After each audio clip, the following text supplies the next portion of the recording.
மத்திய அரசோடு நேரடி தொடர்பில் இருங்க. திங்கட்கிழமை 3 to 4 மணி வரை நேரடியா மத்திய அரசோடு வீடியோ கான்பரன்ஸ் மூலமாக நீங்கள் பேசுவதற்கு ஒரு வாய்ப்பு. உங்கள் பிரச்சனையும் மத்திய அரசுக்கு எடுத்து சொல்லுங்க.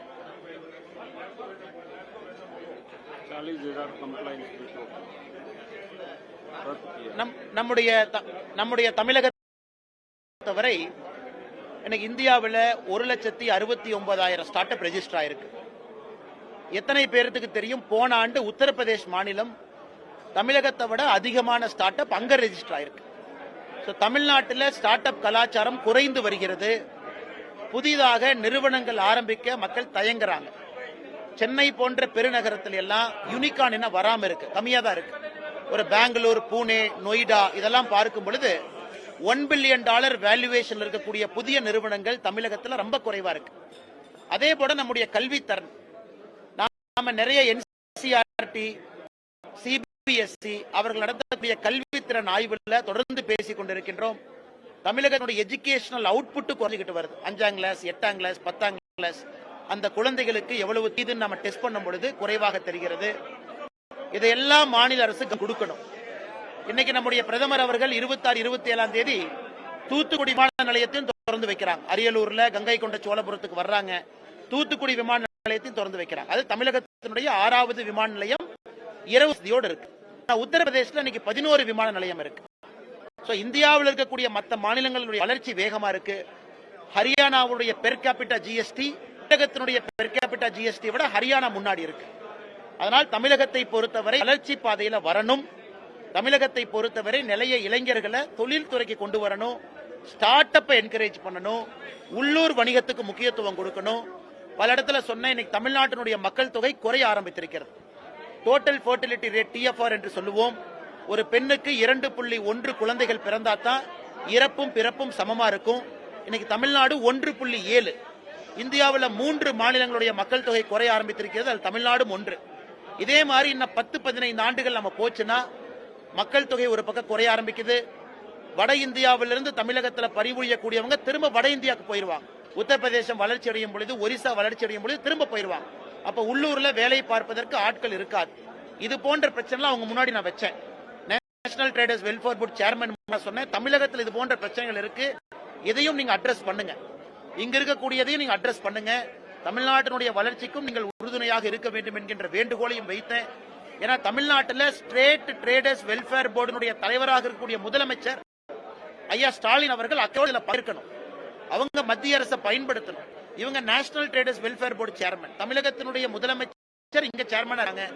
அவர்களும் முறைப்படி தமிழகம் இன்னும் முன்னாடி போறதுக்கு முயற்சி இருக்கணும். ஆனா இன்னைக்கு நம்பர்ஸ் பாத்தீங்கன்னா தமிழ் பின்னோக்கி செல்ல ஆரம்பித்திருக்கிறது.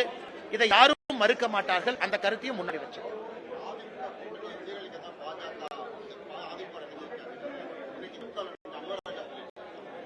அன்வர் ராஜா அவர்கள் திமுகவுக்கு போயிட்டாங்க. திமுகவுக்கு போன பிறகு திமுகவுடைய மொழியை பேசினா தான் திமுக அவருக்கு மரியாதை. திராவிட முன்னேற்ற கழகம் செல்வதற்கு முன்பு அன்வர் ராஜா அவர்கள் இந்த கருத்தை வச்சாங்க, இல்லைன்னு நான் சொல்லல. ஒரு ஹிந்து தமிழ் திசையில 2 வாரங்களுக்கு முன்பு இதே போன்ற ஒரு கருத்தை அன்வர் ராஜா அவங்க வச்சாங்க. ஆனா அன்வர் ராஜா அவர்களுடைய தனிப்பட்ட உள்ள குமுறலாகத்தான் நாங்கள் அதை பார்க்கின்றோம். இன்னைக்கு திராவிட முன்னேற்ற கழகத்தில் சேர்ந்த பிறகு திமுகவினுடைய பாஷையத்தான் அவங்க பேசுறாங்க, புதிதாக எதுவும் இல்லை. அதனால் அவர் பேசிய கருத்தை நாம சீரியஸா எடுத்துக்க வேண்டிய அவசியம் இல்லைங்கன்னா, பாரதிய ஜனதா கட்சியை பொறுத்தவரை நாம் எத்தனை கூட்டணியில் இருக்கிறோம். அந்தந்த கட்சிகளுக்கு உரிய முக்கியத்துவம் மரியாதையும் கொடுக்கும். பீகார் உட்பட ஜனதாதள் கட்சி நிதிஷ்குமார் அவங்க நீங்க பாக்குறீங்க, எல்லா மாநிலத்திலும் கூட அன்வர் ராஜா அவர்கள் அவருடைய தனிப்பட்ட காரணத்திற்காக திமுகவில் இணைந்திருக்கின்றார். இதுல பாரதிய ஜனதா கட்சியின் மீது குற்றம் சுமத்துவது முறையல்ல.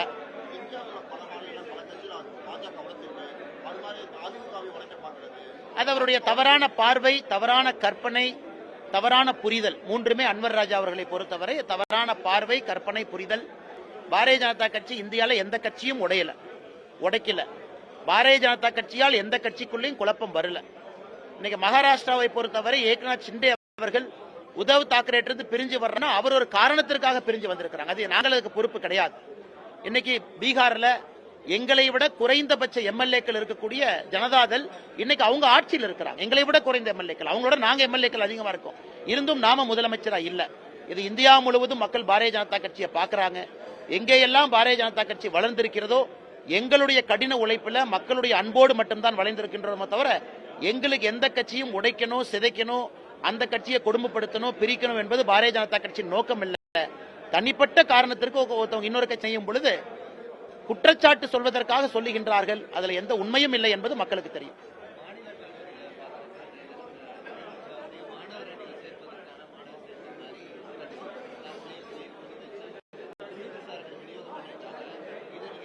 அண்ணா, காலையில் பார்த்தேன் அந்த விஷயத்தை. திராவிட முன்னேற்ற கழகத்தை பொறுத்தவரை தவறாக எல்லா இடத்துலயும் உங்களோடு ஸ்டாலின் என்கின்ற பெயர்ல சாதாரண மக்களை கட்சியினுடைய உறுப்பினராக இணைக்க முயற்சி பண்றாங்க. பல இடத்துல பாக்குறோம். வெளியே பூத்து கமிட்டியில சேர்க்க பாக்குறாங்க. இது ஒரு பக்கம். இன்னைக்கு மாணவரணி பொறுத்தவரை அரசு இயந்திரங்களை, அரசு கல்லூரிகளை பயன்படுத்தி அல்லது அரசு உடந்தையோடு செயல்படக்கூடிய தனியார் கல்லூரிகளை பயன்படுத்தி அங்கே மாணவர் சேர்க்கையை, கட்சியினுடைய மாணவர் சேர்க்கையை அதிகப்படுத்துறாங்க.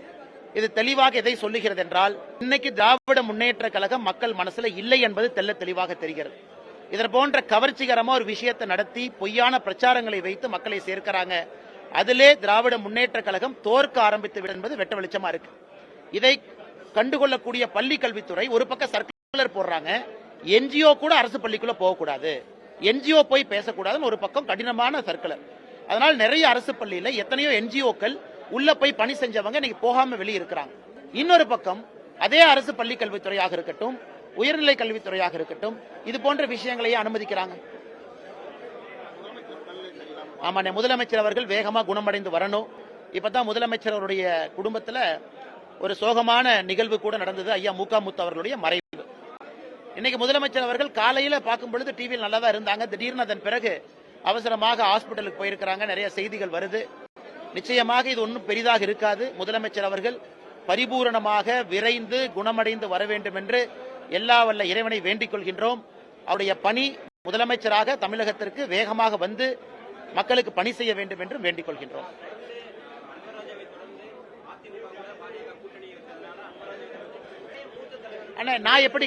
நான் எப்படி கருத்து சொல்ல முடியுங்க? அன்வர் ராஜா அவர்கள் சொன்ன கருத்து பொய்ன்னு நான் சொல்லிட்டேன். அன்வர் ராஜா அவர்கள் சொன்ன கருத்துல எந்த உண்மையும் இல்லைன்னு சொல்லிட்டேன். அன்வர் ராஜா அவர்கள் தன்னுடைய தனிப்பட்ட காரணத்திற்காக திமுக இணையறாங்க, பழைய பாரதிய ஜனதா கட்சியின் மீது போடுறாங்கன்னு சொல்லிட்டேன். மற்றபடி இவங்க இணைவாங்க, அவங்க இணைவாங்க, அதற்கு நாங்கள் எப்படி பொறுப்பேற்க முடியுங்கண்ணா?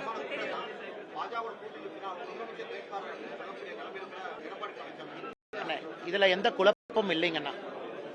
இதை அதிகாரப்பூர்வமாக அவர்கள் சென்னையில் இந்த கூட்டணி அறிவிக்கும் பொழுது அதிகாரப்பூர்வமாக தமிழகத்தில் தேசிய ஜனநாயக கூட்டணியுடைய முதலமைச்சர் வேட்பாளர் தற்போது எதிர்க்கட்சி தலைவராக இருக்கக்கூடிய எடப்பாடி பழனிசாமி அவர்கள் என்பதை தெளிவாக சொல்லியிருக்கிறார்.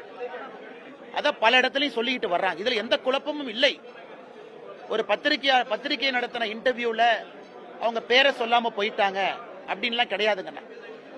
அது அன்னைக்கும் தெளிவாக அமித்ஷா அவர்கள் சொன்னார்கள், இன்னைக்கும் சொல்றாங்க. இதுல குழப்பமே இல்லை. முதலமைச்சர் வேட்பாளரை பொறுத்தவரை 2026 தேசிய ஜனநாயக கூட்டணியில் குழப்பம் இல்லை. அது எடப்பாடி பழனிசாமி அவர்கள் எதிர்க்கட்சி தலைவராக இருக்கிறாங்க. அதனால் இதனுடைய அந்த ஸ்பெகுலேஷன் உடனடியாக முடிவுக்கு வரணும். அது அன்வர் ராஜா அவர்கள் சொல்வது பச்சை பொய். அன்னைக்கு அமித்ஷா அவர்கள் அதிகாரப்பூர்வமாக அறிவித்த பிறகு அது எப்படி பாரதிய ஜனதா கட்சி தன்னுடைய முடிவை மாற்றிக்கொள்ளும்? அது எப்படி அமித்ஷாஜி அவர்கள் முடிவை மாத்திக்குவாங்க? அதனால் இது சுத்த பொய்.